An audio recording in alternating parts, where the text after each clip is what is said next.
Okay, let's continue on with our lessons in reserve evaluations using PHDWin. So we previously looked at how to calculate gas shrinkage and NGL yields. So now we want to apply them to our PHDWin project. So let's open up PHDWin. Here's our project. And we want to apply a gas shrinkage to the wells. We had 47% shrinkage. So how do we do it? You can do one at a time.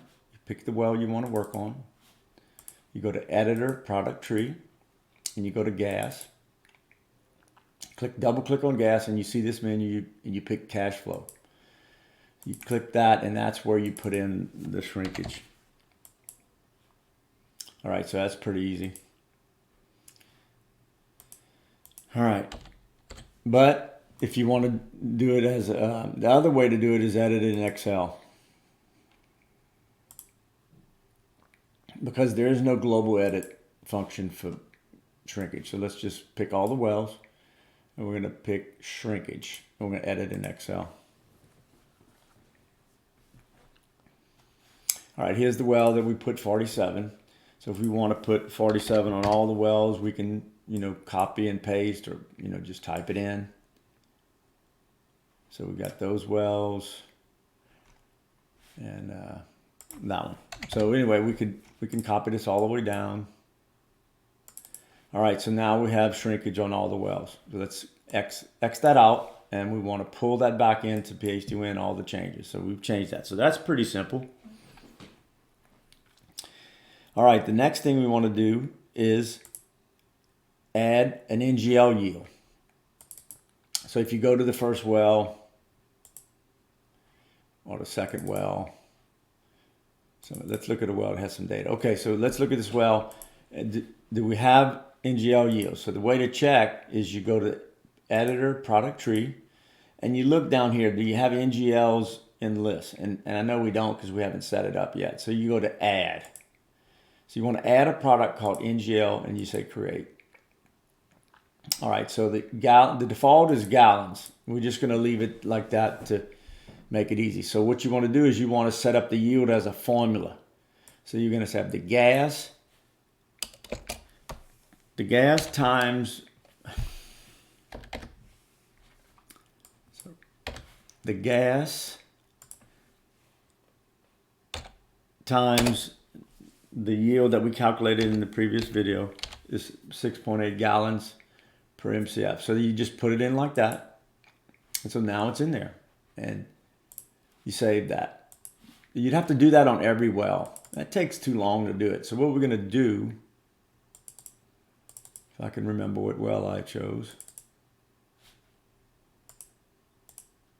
Okay, so that's the well. So what we're going to do is we want to save this definition to all the other wells. So what we do is we click on the graph window, and we have to open up the ARPS window. That's for you to decline, but you have to have that. And then this menu comes up.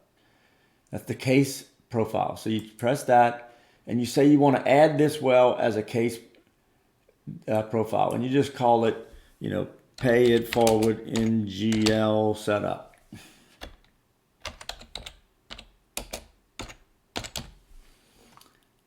All right, so now that setup is saved in your case profiles list.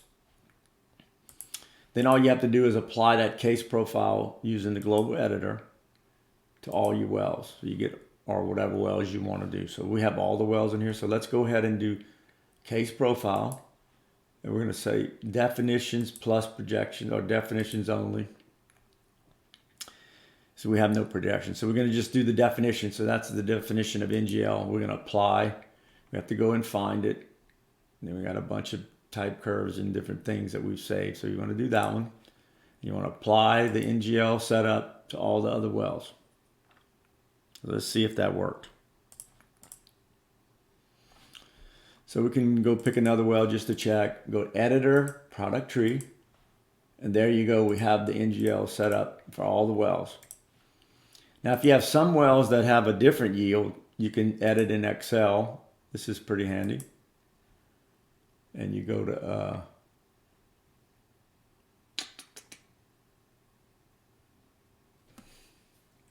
you go to projection formulas. I'm sorry. You pick projection formulas. You select your wells that you want to edit.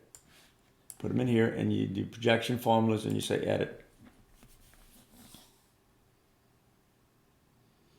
All right, so here's all your wells, and here's all the 6.8. So you can find and replace, or you can just type in another number right here. If you have different data, you can do that. Copy that to a few wells if they're in a different field and they have different yield, NGL yields. Okay, that's how you can change the NGL formula. All right, so now we've applied a shrinkage and an NGL yield to all our wells in our database. So let's shift topics and let's go back to our presentation, and we're going to go into a new topic. All right, I want to talk a little bit about reserve classes, because you have to understand this if you're going to do a reserve evaluation. So I'm not going to get into strict definitions, and but I'm going to just tell you the basics and some of my opinion on some of the issues. But let's go ahead. And what is a reserve class? We have in deterministic methodology, where we just calculate our best estimate, one estimate of reserves, we have proved as our best estimate or high confidence that the reserves are there. Probable is likely reserves. It's probably there. There's all probably there, and it's probably this big. It could be either these things can come into play. Possible, is there all there? It's possible there's all there, and it could be this big. So sometime if you have proved reserves you have a reservoir that's got 1,000 barrels in it, but it could be a little bigger. It could be 2,000. You could say the probable reserves is 1,000 and the proved is 1,000. So sometimes the probable could be a higher number. Sometimes it could be, we're not sure there's oil there. We think it probably is. So then you could assign probable. So that's kind of how it goes. But the new method kind of gaining steam is probabilistic, where you do, in more international projects, they like to use probabilistic ranges of reserves, not a most likely one number. And they say proved is the high confidence value, and they call it a P90. So that means there's a 90% chance the reserves will be greater than your estimate. And then the probable is kind of like your most likely estimate. It could be smaller, it could be bigger, the amount of reserves. And then possible, or the high side, the P10. And P10 means that there's a 10% chance the reserves could be greater than our number. So that's two different kind of ways to classify reserves. And I don't think they mix real good, but most of the time I use the deterministic methods. It depends on the client and if it's a public report or just a private company. All right, so let's talk about reserve categories. You can have producing reserves, non-producing. If you have a well that has a hole in the tubing and you're going to repair it, so that's non-producing reserves. Or you can have behind pipe reserves. That's where you have an uphole zone in a well behind the casing that you could just recomplete later. So that's behind pipe reserves. And then you have undeveloped. Undeveloped is where you have to drill a new well to get the reserves, or deepen an existing well, or spend major capital on an existing well. It's usually when you have to spend a lot of money. Most of the time, it's when you have to drill new wells to recover the reserves. They would be called undeveloped. So some common examples of class and category, you have to put the class and category together, is PDP. That's the most common one, proved, developed, producing. Then you have PDNP, which is proved, developed, non-producing. And PBP is proved behind pipe. And then PUDs, or PUD, is proved undeveloped. So people call them PUDs. So that's the most common ways to describe reserves. But there's less common, like probable non-producing, probable behind pipe, or possible undeveloped. So you can use these, and you can model all these in PHDWin. And you can do custom classes and categories if you want, or just use the default categories. All right, let's just show you what I was talking about, how you classify reserves. Here's a salt dome with a structure map to the south. And we have a subsurface structure map with 3 fault blocks. And then we have a 3D seismic amplitude shown in the yellow and the red, and it extends over this area like this. All right, so the geophysicist that you're working with says that he's modeled the seismic response, and he says the seismic response is a direct hydrocarbon indicator. So we have these bright amplitudes, it's indicating gas. And they seem to conform to the structural shape of the reservoir, so there could be a gas-water contact here to the south, maybe along here. All right, so you went ahead and you drill one well here and you hit 20 feet of gas. Then you drilled another well and you hit 40 feet of gas. So now you say, oh, well, I have a prospect in here, because it's very likely that there's going to be gas there. And sometimes in SEC rules, if you don't have a well penetrated, they said you can't book any reserves there. But some private companies would at least say maybe this is probable. And so it depends on the client and how you're doing it. So is it proved, probable, and possible? And so that would be a deterministic. Is it proved, probable, possible? It's not going to be a range of reserves like a probabilistic. Okay, so if it's probable, but how thick is it? Is it 20 feet thick, or 40, or 30? So you could put a range on it on the probable reserves.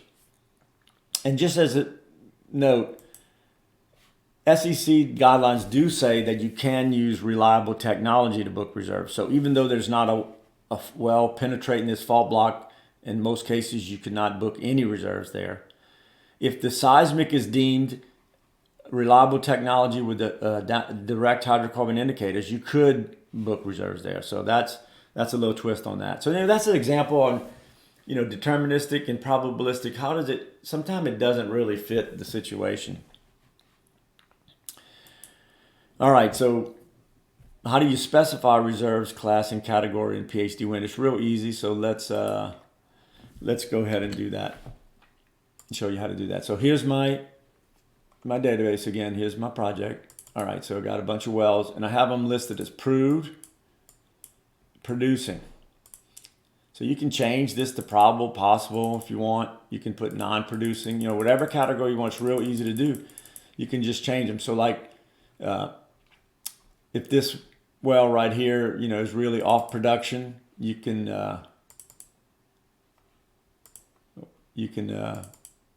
say it died in the last month. You can go in here and just say, well, I'm going to change it to prove shut in, because I'm not planning to fix it right now. If you were going to plan to fix it, you could put it as prove non-producing.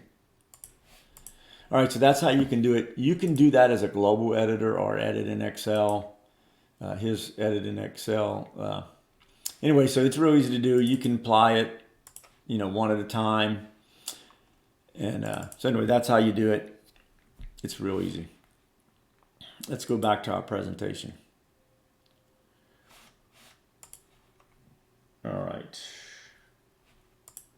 All right, I want to take a little side note and talk about EUR, estimated ultimate recovery, because that's a common term that we throw around in the oil industry. So do we understand the difference between reserves and EUR? So let's take a look at that.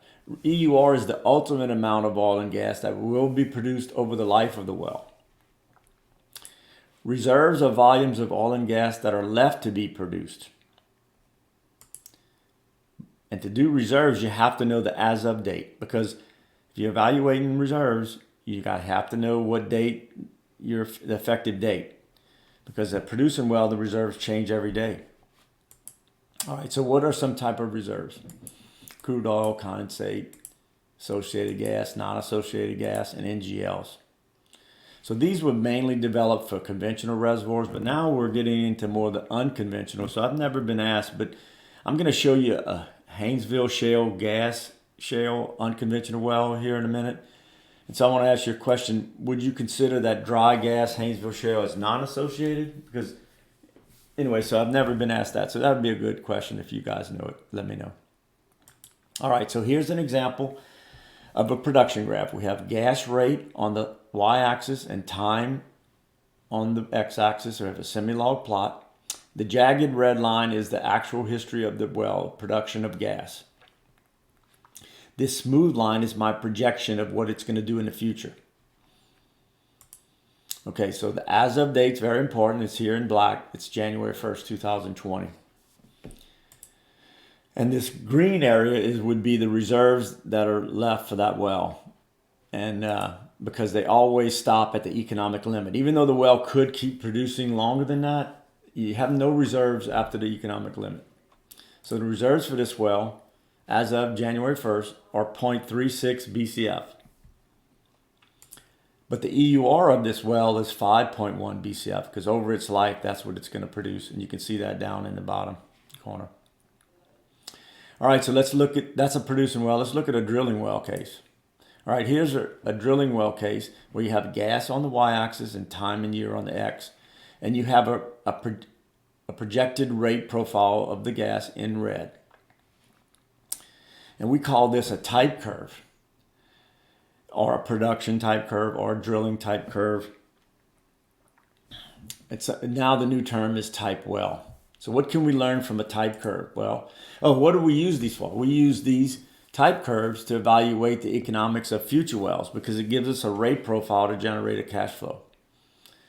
So what can we learn from a type curve? Well, we can say, well, in this area, the wells are going to come on with an initial production rate of 10 million a day, and they're going to have EURs of 7.7 BCF. So we can learn that. And we can also look at the hyperbolic B factor. That's a numerical value that defines the shape of this curve. So the higher the B factor, the more curve you have in the line. This is a hyperbolic decline, unconventional gas well. So the higher B factors have a more curvature and give higher reserves. So that's real important. People talk about what B factor you're using for your type curves. All right, so the as of date is going to be, since this is a future well, your as of date is going to be before you drill it. And the reserves for this well are 7 BCF because you haven't drilled it yet. So the EUR and reserves are the same in this case. So let's recap. Reserves are always remaining. Reserves change every day when the well is producing. And if you change the as of date, the reserves change. And the only time the EUR and reserves are the same is before you drill the well. So you got to understand that. All right, the next thing we're going to do is we're going to talk about decline curve analysis in PHDWin. Here's a little sample of a plot that we use. And we have the production data, and we have the little ARPS window. The ARPS window is how you control the decline analysis. You can have the beginning production data of your segment here. You have the initial flow rate. Q stands for flow rate, so this is 91 barrels a day right here. And you have the ending year when this curve goes out to 2055, and then a final flow rate is 2. Here's your initial decline of 32%, and then your B factor, and then we have a D minimum. D minimum is your minimum exponential decline. It's very important because these hyperbolic declines, they start at high decline rates, but as they curve, when it gets to 8%, that means it's going to stay at 8% forever, and that's its terminal or minimum decline rate. So that's real important when you're doing reserves. So let's go ahead and look and do some decline analysis in PHDWin. So what we're going to do is we're going to close this database, and we're going to open one that we've created to do this some declines. All right, so we've got a message there. Okay, so again, as I like to put the graph up, the display graph here. I use the case list to get the list of wells here, and then I do editor cases to get the curve here. So I like to have 3 windows open when I'm doing my reserve. So the green here in the case list tells you what's going to be in the graph and which well is going to be in the case editor. So when I'm doing doing decline projections, I always like to show the monthly history so I can kind of QC it, make sure it looks right. And so you click on the graph, and then you click the ARPS button to start doing your decline. Now the green means these are oil wells. If there would be red, that would be gas wells. So okay, you get your ARPS window, and you just press this little plus, and then you're going to get a little curve on there. I'm going to move the water out of the way because I don't want to mess with that right now. Okay, so if you want to change the ARPS menu, you just if you click on the green, it's going to be an oil decline. If you click on the red, it's going to be a gas decline. All right, so we're doing the oil now. Let's move the oil up. let's go ahead and change, double click and change this to 4 cycles so we can see what we're doing. All right, let's click on the gas. All right, so what we want to do is we want to fit a curve through here so we can do a projection. So we might have to put a B factor in there because this seems to be bending. All right, I want to give a little tip. A lot of times when you have hyperbolic wells, a lot of people try to fit the decline analysis all the way through the whole life of the well, and sometimes it's hard to do because the B factor declines with time, so it's hard to fit. It's hard to fit the one B factor through the whole in there. And anyway, so what I like to do is I said, well, I'm just gonna, if I'm doing reserves on this well, I just want to see what it's going to do in the future. So I just look at the last few years and I use that data. And I might use a little bit lower decline because now it's at a lower B factor to fit. And then I go ahead and put my D minimum, that's important, accept. Okay, so then I can come to the gas and press the little plus sign. It's going to put a gas decline on there. And I always decline my wells independently. I do the gas and the oil independently. You can do them. You can do the oil and then put GOR and let the gas be calculated by GOR. I don't do that much, but you can do it. Okay, so you're going to fit. You can use your best judgment to kind of predict what this well is going to do in the future. So you can grab it, move it. If you want to zoom in and look, you can just do that and adjust it. Double click takes off the zoom. All right. So we've made a projection. You always have to put a D minimum on the gas and oil. 8 is a good safe factor in shale wells. Okay, so I'm going to touch this fixed endpoint to oil. So it's going to tie my gas to the oil. So you don't need the gas going longer than the oil. All right, so go back to the oil, and we're going to pick a final Q, a Q rate final. I'm just going to put 2. So that's going to extend the well out several years to complete the decline analysis. Now the program will cut the well off at the economic limit here. This is a black line. All right, so we can save that. You can look at some other wells. This one I've already done a decline on. If you don't like it, you can come in here and change this to like 8. And then say, well, I really would think it's going to do like this. I want to be a little more optimistic. I want to change the gas. I'm going to put a B factor on the gas. I forgot to do that. So I think that's going to be I think it's kind of flattening out. Okay, you want to remember you put the D minimum. Then you go back, click on your green number, or you can switch between oil and gas up here. You can do oil, that's gas, that's water. If you want to project the water, you can do it too. Like if you're gonna have an expense for your well for each barrel of water it produces, so you would have to do a projection of the water. And you can fix it also to the oil. All right, so let's go back to the oil. And we're going to go ahead and extend our curve out to maybe 1 barrel a day, just to give it a long life. Okay, and like I said, the computer's going to cut it off. And you can notice that down here we have these graph titles, so you can see the cumulative remaining and EUR of the oil and the gas at the bottom. And you can see the value of the well up here. So this well is worth $82,000. Net present value PV10. And I'd like to see what the reservoir name is. So I'm going to change these graph titles. I'm going to go to here and I'm going to say I want the reservoir name. Open the general data. There's a lot of data you can choose to put on the graph. I'm going to put the reservoir name. So now it shows it's the Eagleford well. All right, so you can do that. That's a hyperbolic decline we've been showing. You can do a bunch of them. Here's some Utica shale wells that I've already done the decline on. And let's go ahead and go ahead and finish that one out. Okay, so that looks good. Another thing, sometime what I do is I have a little type curve that I apply to all the wells, and I have a video on that. So like here's a little type curve that I just applied to all the wells, and it has the shape of the Utica that I've determined, and then you can just move it to fit the data. Sometimes I do that, just apply a little type curve, and then I can extend it on out. But I have a video on that on LinkedIn if you want to see it, describing how you do that. Okay, so we've gone through, we've done some hyperbolic shale wells. Here's a South Louisiana well, and it's exponential. And I've already done the decline. Let's just start over. Delete that by hitting that little garbage.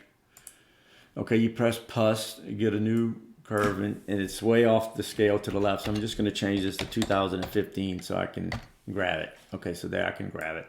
So you might say, well, I might want to go like that. That's probably pessimistic.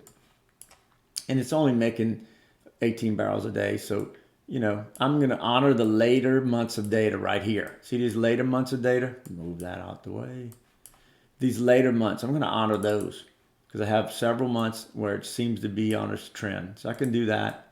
And you just use your experience, and then you can just practice it out by years. Just put it out to 2055. That's what have. You can move these little buttons, and it calculates that variable, or it's flexible. Volume is the reserves for the well. But if you want to set the reserves for the well, you just move this up and then type it in, and it'll make the curve fit that reserve volume. All right, so that's an exponential decline. Here's some other exponential decline wells. Want to move that one a little bit. This one, we have the monthly data and the daily to help us evaluate the well. We can move that out of the way. That kind of gives us a little bit more up-to-date data because the monthly data is a little bit behind. But the test data, sometime if we add the test data, it gives us a little more information to do the decline. So that's an example. This one's pretty steep. This one has about a 66% decline. But that could be typical for Gulf Coast, high perm stuff. And we have the gas decline. You can zoom in and change it if you want. You can put notes up here if you want. So you can say, you know, Kurt, Mire, adjusted decline, 3-2020. So you use this little paragraph and to make a paragraph, and you use this little note button. And you can move these around, put them anywhere you want, and then you save it. All right, so that's some examples of decline analysis, hyperbolic or exponential. And you have to consider the well conditions, operational issues. If you know you have gas lift problems or different things, you need to take that into account. So anyway, this as well has some test data. I'll move that up. I'm gonna go back to the oil. I'll go ahead and put a curve on it. You know, I'm gonna move this gas out of the way. Anyway, I just wanted to show you some examples of that.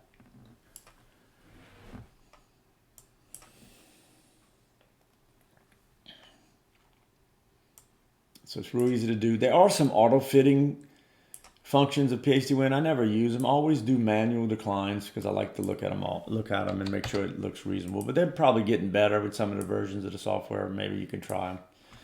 All right.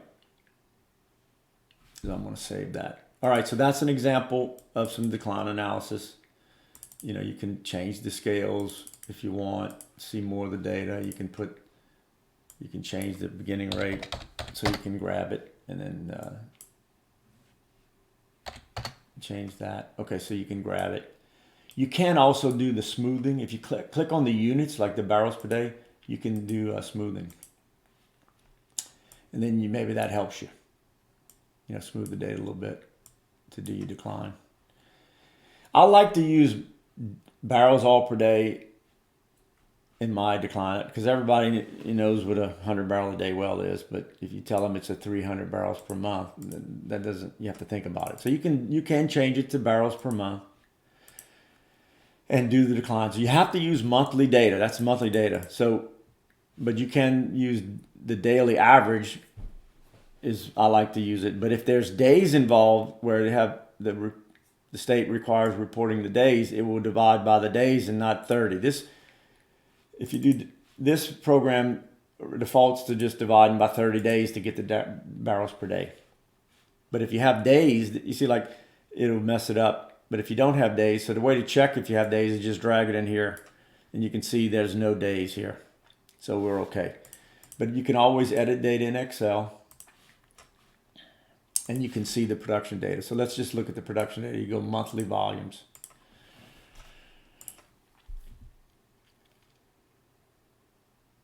So in Texas, you're not required to report days on production in a month, so you don't have to worry about it.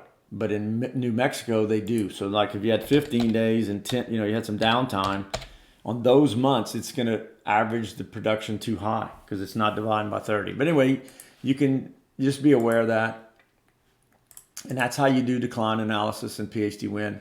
You have to do it on all your wells, all your producing wells. I haven't done them all. All right, so let's take a break right there.